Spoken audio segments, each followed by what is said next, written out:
Yo, salut à tous. Aujourd'hui, je vais répondre à ta question sur l'endométriose et l'autre maladie que tu m'as demandé. Sauf que l'autre maladie, j'ai lu un peu sur internet et je me suis renseigné et malheureusement, à part une opération, il n'y a pas grand chose à faire. Je vous rappelle que je suis pas médecin. Je sais que pour vous, mesdames, l'endométriose peut être très douloureuse et que ça touche une femme sur 10. C'est pour cela que je vais répondre en vidéo, ce qui permettra peut-être aussi d'informer d'autres femmes des pouvoirs des plantes pour éventuellement vous soulager.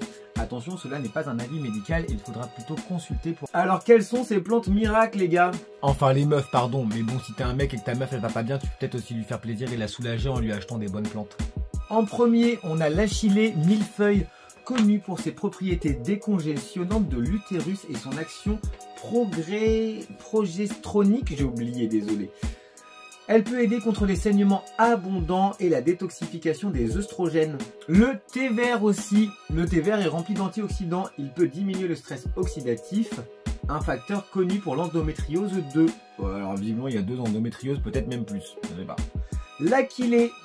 Elle contribue à l'équilibre hormonal et peut aider à réguler le cycle menstruel. Le gâtillier. Il est souvent utilisé pour réguler le cycle menstruel et pourrait aider à produire des progestérones. La bourse à Pasteur. J'avais jamais entendu parler de ce nom de plante. Anyway, on découvre, on se cultive ensemble. Elle aide à réduire les inflammations. Mais il y a aussi, comme d'habitude, je ne vous le conseillerai jamais assez pour tout ce qui est problème inflammatoire, le curcuma, un super anti-inflammatoire qui peut aider à réduire l'inflammation liée à l'endométriose. La menthe poivrée, elle aussi, en plus de rafraîchir l'haleine, elle est connue pour ses propriétés apaisantes sur les douleurs digestives. Les feuilles de framboisier, mesdames, qui sont déjà très bonnes pour accoucher du Pokémon, mais aussi pour soulager des règles, elles sont réputées pour tonifier l'utérus et peuvent aider pendant les règles douloureuses. La mélisse, très connue pour ses effets calmants, elle peut aider à détendre et à soulager les crampes.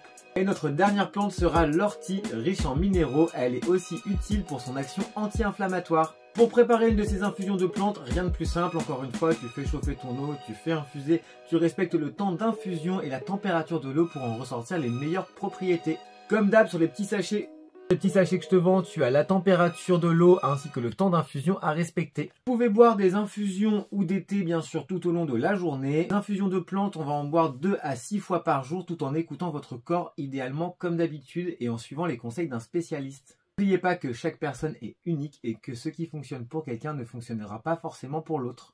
Alors, avant de te lancer dans l'automédication, parlez-en à votre médecin ou un naturopathe. J'espère que ces infos sur l'endométriose en aideront plus d'une. Et messieurs, pensez à vos femmes et faites-leur un beau cadeau pour qu'elles se sentent mieux. Tchuss!